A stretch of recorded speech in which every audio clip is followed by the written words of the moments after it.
வணக்கம் கைஸ். இந்த வார பல்லாவர் சந்தையோட 3வது பார்ட் இது. ஸோ இது வந்து பார்த்திங்கன்னா நம்ம ஐபேட் பார்த்தோம்ல, ஸோ அதுக்கு பக்கத்து கடை தான் இது.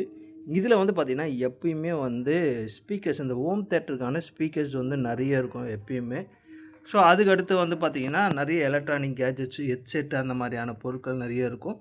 அப்புறம் சிடி, கேசெட்ஸ், அதுக்கடுத்து வந்து பார்த்திங்கன்னா ரிமோட்லாம் வந்து நிறைய இருக்கும் இவர்கிட்ட. இந்த வாரம் வந்து பார்த்திங்கன்னா நம்ம சிஸ்டத்துக்கு யூஸ் பண்ணுற மைக் வந்து ஒன்று பார்க்க முடியுது, ஜிப்ரானிக் இது. ஸோ அப்படியே சீல்டு பேக்காகவே வந்து இருந்தது இந்த கடையில். ஸோ அதுக்கடுத்து வந்து பார்த்திங்கன்னா அதுக்கு ஆப்போசிட்டில் இருக்க கடையில், ஸோ இந்த கடை லாஸ்ட் வீக்கும் பார்த்தோம், நிறைய வந்து பார்த்திங்கன்னா ப்ரொஜெக்டர் இருந்தது. ஸோ இந்த வாரமும் வந்து பார்த்திங்கன்னா அந்த ப்ரொஜெக்டரில் நிறைய அப்படியே தான் இருந்தது. ஸோ நீங்கள் பல்லாவர சந்தையில் ப்ரொஜெக்டர் வாங்குறீங்கன்னா கண்டிப்பாக பார்த்து தான் எடுக்கணும். ஏன்னா ப்ரொஜெக்டரில் வந்து பார்த்திங்கன்னா லேம்ப்லாம் போயிருந்தது அப்படின்னா நிறைய காஸ்ட் ஆகும். அதே மாதிரி வந்து பார்த்திங்கன்னா லென்ஸுமே வந்து பார்த்திங்கன்னா நல்லா இருக்கா அப்படின்றத செக் பண்ணி வாங்கணும். இன்னொன்று வந்து பார்த்திங்கன்னா உள்ளே எல்சிடி கொடுத்துருப்பாங்க. ஸோ அந்த எல்சிடியும் வந்து பார்த்திங்கன்னா நல்லா ஒர்க் ஆகுதா அப்படின்றத செக் பண்ணி தான் நீங்கள் வாங்கணும். ஸோ அதெல்லாம் நீங்கள் பார்க்காம வாங்கிட்டீங்க அப்படின்னா கண்டிப்பாக நிறைய ஸ்பெண்ட் பண்ண வேண்டியது வரும் அதை ரெடி பண்ணுறதுக்காகவே. அதுக்கடுத்தது இது வந்து பார்த்திங்கன்னா ரெஸ்ட் ரூமுக்கு ஆப்போசிட்டில் இருக்க கடை. ஸோ இங்கே வந்து பார்த்திங்கன்னா 2 சோனியோட ப்ரொஜெக்டரும், அதுக்கடுத்து வந்து பார்த்திங்கன்னா இன்னொரு பிராண்டில் ஒரு 2 ப்ரொஜெக்டரும் வந்து இருந்தது. ஸோ ரெண்டுமே வந்து பார்த்திங்கன்னா சேம் மாடலு. சோனியில் மட்டும் வந்து பார்த்திங்கன்னா வேறு மாடலு. பட் வந்து சைஸ் எல்லாமே வந்து பார்த்திங்கன்னா ரெண்டும் சேமாக தான் இருந்தது. இது பெரிய சைஸ் வந்து பார்த்திங்கன்னா 3.5யும் அண்ட் சின்ன சைஸ் வந்து பார்த்திங்கன்னா 2000 அப்படின்ற மாதிரி சொன்னாங்க. அதே கடையில் இந்த மாதிரி டைப் ரைட்டிங் மிஷினும் வந்து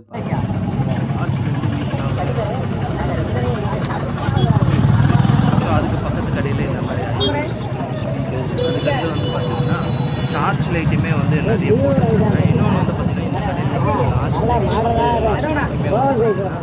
டார்ச் லைட்லாம் வந்து 200 அப்படிலாம் சேல் பண்ணிக்கலாம். ஸோ அதே கடை தான். இந்த வாட்டி வந்து பார்த்திங்கன்னா கொஞ்சம் நல்லா பெரிய சைஸ்லேயே வந்து டார்ச் லைட்லாம் எடுத்துகிட்டு வந்தாங்க. ஸோ அதோட ப்ரைஸ் வந்து பார்த்திங்கன்னா 400 அப்படின்ற மாதிரி வந்து. ஸோ மேபி வந்து பார்த்திங்கன்னா நம்ம பேசினா கம்மி பண்ணுவோம்னு நினைக்கிறேன். ஸோ அதுக்கு பக்கத்து கடை இங்கே வந்து பார்த்திங்கன்னா லாஸ்ட் வீக்கும் வந்து இந்த மாதிரி சிஸ்டம்ஸ்லாம் வச்சுருந்தாங்க, ஹைஃபை சிஸ்டம்லாம். ஸோ இந்த வீக்குமே வந்து ஹைஃபை சிஸ்டம் கொண்டு வந்திருந்தாங்க. ஸோ லாஸ்ட் வீக் இன்னும் நிறைய ஸ்டாக் இருந்தது இவங்ககிட்ட, பட் இந்த வீக் கம்மியாக தான் இருக்குது.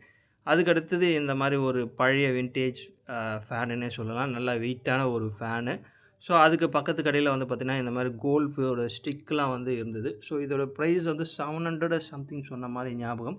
ஸோ அதே கடையிலே வந்து பார்த்திங்கன்னா இந்த மாதிரி வின்டேஜ் கலெக்ஷன் வந்து நிறைய இருந்தது. ஸோ இவர்கிட்ட எப்பயுமே வந்து பார்த்திங்கன்னா வின்டேஜ் கலெக்ஷன் வந்து நிறையவே இருக்கும். அதே மாதிரி வந்து பார்த்திங்கன்னா லாஸ்ட் வீக் பார்த்த அதே மேக்புக் ப்ரோன்னு நினைக்கிறேன்.